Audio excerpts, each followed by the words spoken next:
One Man's Family, brought to you every weekday night at this time, transcribed by Miles Laboratories, makers of Alka-Seltzer and many other fine, dependable pharmaceutical products.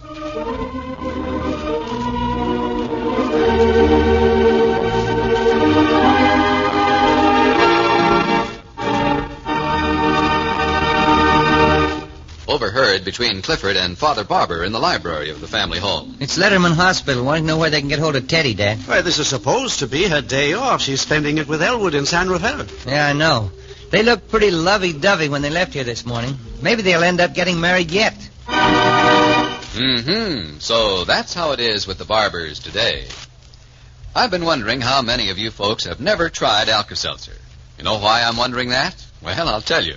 I actually met someone the other night who didn't know about the wonderful relief Alka-Seltzer can give from acid indigestion and headaches and the discomfort of colds. So I have to admit, if there's one person who doesn't know about Alka-Seltzer, there may be others.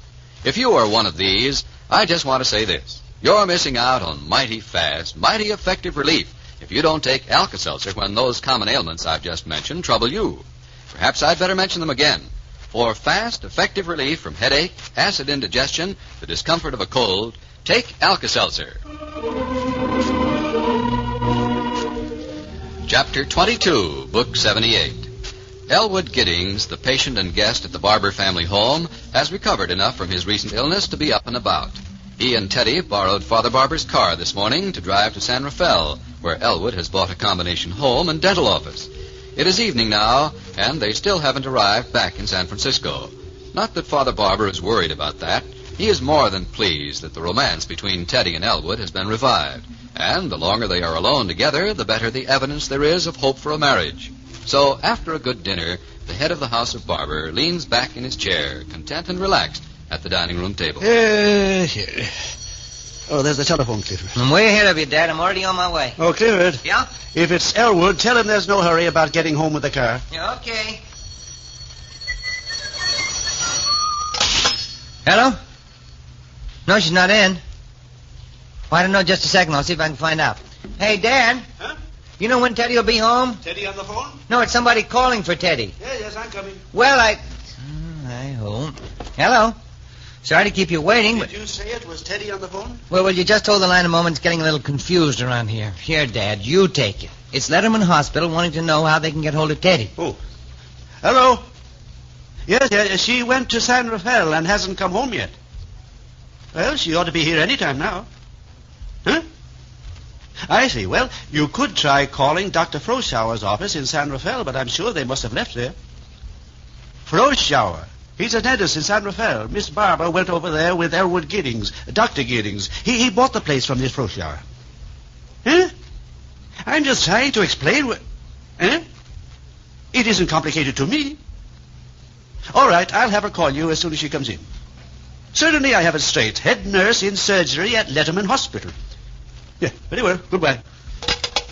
People ask for information, and when you try to give it to them, they don't want to take the time to listen. I guess they're busy down there, Dad. You will expect Teddy to work all the time. Seems to me she gets called back to duty whenever she's supposed to have a day off. Yeah, it's rugged, all right. I guess nurses get used to that. Well, she and Elwood have had the day together, at any rate.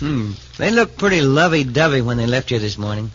Maybe they'll end up by getting married yet. Elwood's illness may have brought Teddy to her senses. Women are sure funny people. Here Teddy turns the poor guy down cold and something happens to him and she's all for him again. Is that the maternal instinct or what? I can't figure it out. He may not have been wise to get out of bed so soon. If he gets too frisky, she might lose interest in him again. Elwood's not the type to lie around. He wants to get his practice started. He'll make good over there in San Rafael. You mark my word. Probably will, all right. Town that size just about Elwood's speed. Why, he'd make good anywhere. He's not afraid to work. There's your answer to that. Yes. I pride myself. I saw through the surface with Elwood from the very beginning and appreciated his true worth. Yes, sir. The rest of the family is finally... Hi. Oh, hi, Jack. Yes, how are you, my boy? You've got a piece of cake there almost as big as you are. Yeah. Sure is good, too. Just came through the kitchen. Mom gave it to me. What's the matter? Isn't Betty feeding anymore? Oh, sure. We haven't been having any desserts lately, though. Don't know what's got into Betty, whether she's trying to diet or what. When I asked her, she clammed up and acted a little hurt. When she gets in that mood, I know the only thing to do is to keep my mouth shut. Yeah, and then come over here and let Mom feed you. Is that bad? As a matter of fact, it looks so good, I think I'll go out and get a piece for myself. Well, you just had your dinner, Clifford. So did Jack, and I figure he is. Acts like an adolescent at times. Jack, did you say that Betty was dieting? What kind of nonsense is that? Oh, she may not be, Dad. Probably just a phase. I don't know. Betty gets funny streaks sometimes. Well, you're not having trouble over there, are you? No, everything's fine. Yes. Everything's all right at the office? Oh, sure. Working me to death, but that's the way to get ahead in a law firm, they tell me. Maybe when I'm 50, Judge Hunter will make me a partner. Be so far in debt by then it won't do any good. Hey, strike that from the record, Dad. Sounds like I was trying to make a touch, and I'm not, honest. Well, I don't want you to be running short. No, we're doing fine, really. Of course, when the kids have to go in for all this orthodontia that Elwood told us was forthcoming, I may have to yell for help. Elwood was telling me that their bites were not good. Their bite may not be good, but the little rascals sure can eat. Wow, what a grocery bill we have. Maybe that's why Betty's cutting down. Never thought of that. Hey, Dad, Jack, come on out here. Huh? Cliff's all excited about something. What is it, Cliff? Come on out in the kitchen. Surprise for you. Hurry up now, hurry up. Huh? You said there was a surprise in the kitchen. Well, let's go see what it is. You coming, Dad? Hey. Hey, what's all excitement about, Cliff? Now, wait. Don't go in the kitchen yet. Wait till Dad gets here. Come on, Dad. You're holding up the party. Yes, I suppose your mother has turned out a batch of lemon tarts or something equally exciting. Oh, you think so, huh? Now, you stay right there. Is it okay, Mom? Yes, Clifford. Very well, gentlemen. You may now enter the kitchen. Hey, what goes on here anyway? Tomfoolery.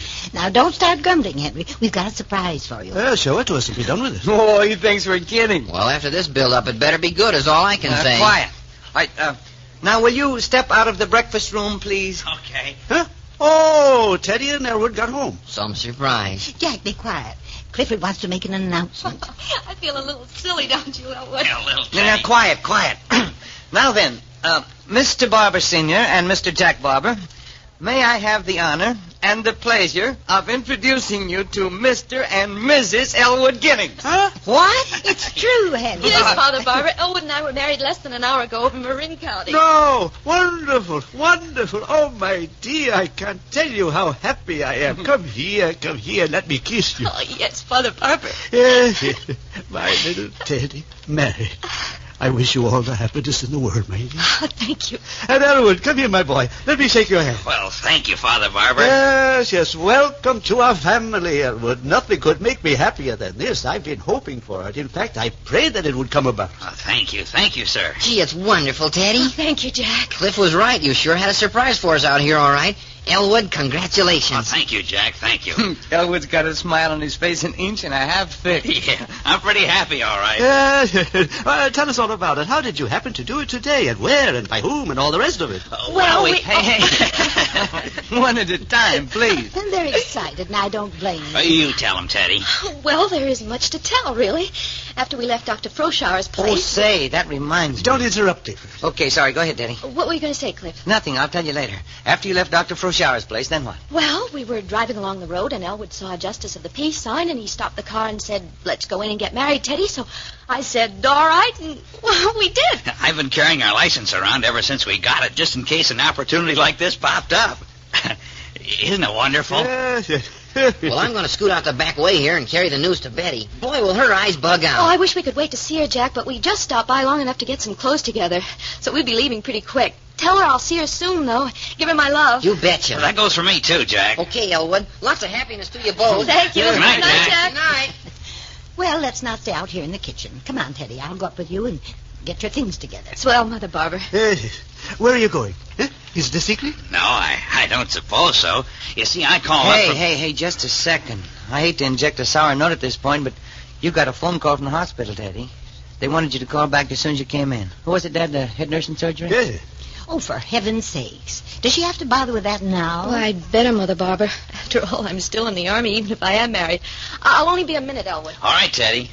You don't suppose they're going to ask Teddy to come down to that hospital now, do you? Gosh, that'd be terrible. Oh, they must have a heart. They wouldn't ask a gal to give up a honeymoon just to come down and go to work. Of course, Teddy's specialty is surgery, so if they were calling, it may be something important. Or maybe they've already got somebody else by this time. Yes, we're probably worrying over nothing. Elwood, you started to tell us where you two were going.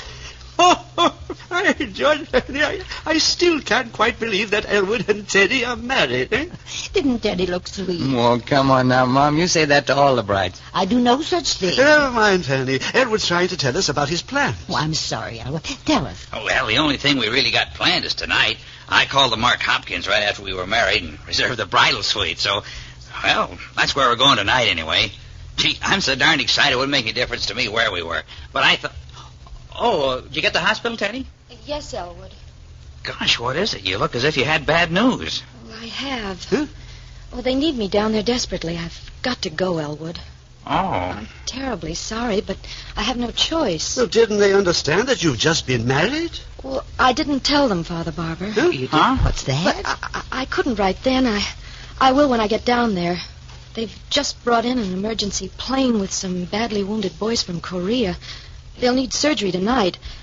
If I can help them live, I'd never forgive myself that I used my marriage as an excuse not to be there. I hope you understand, Elwood. Oh, yes, Teddy. You go ahead. I like a good soldier. I'll call the hotel and cancel that bridal suite for tonight.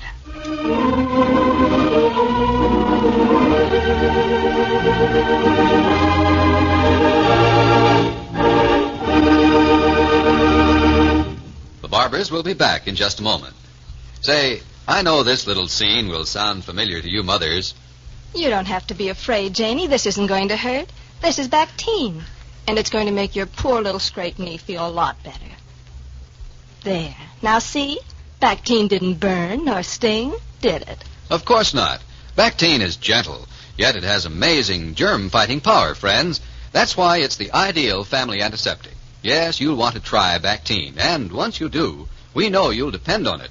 Get a 30 or 70-cent bottle of Bactine from your druggist and read the direction sheet. You'll be amazed at its many, many household uses. Bactine is not only a powerful antiseptic, it is also a disinfectant. For example, Bactine is a most effective sanitizer for sickroom utensils and to purify and cleanse your hands when you've been helping in the sick room.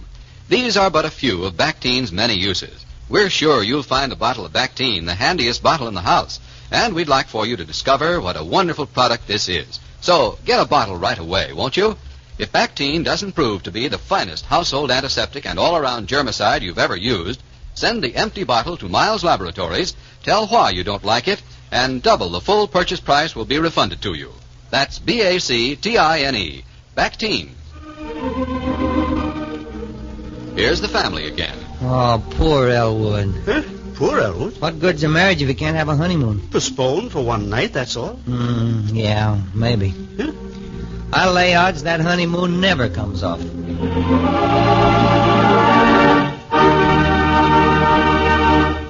Mothers, don't forget, you owe it to yourself to try Bactine, spelled Bactine, the ideal family antiseptic made by the makers of Alka-Seltzer. When the children complain of cuts, scratches, scraped knees, or elbows, help prevent infection with Bactine. Bactine is a powerful antiseptic, yet gentle. Bactine does not sting nor burn like harsher antiseptics, does not stain skin or clothing, has a clean, fresh odor. There is nothing exactly like Bactine. Discover its many family and household uses right away. Ask your druggist for Bactine, Bactine, today. One Man's Family is brought to you every weekday night at this time, transcribed by Miles Laboratories, makers of Alka-Seltzer. Tomorrow, Chapter 23, Book 78. This is a Carlton E. Morse production, directed by Michael Raffetto.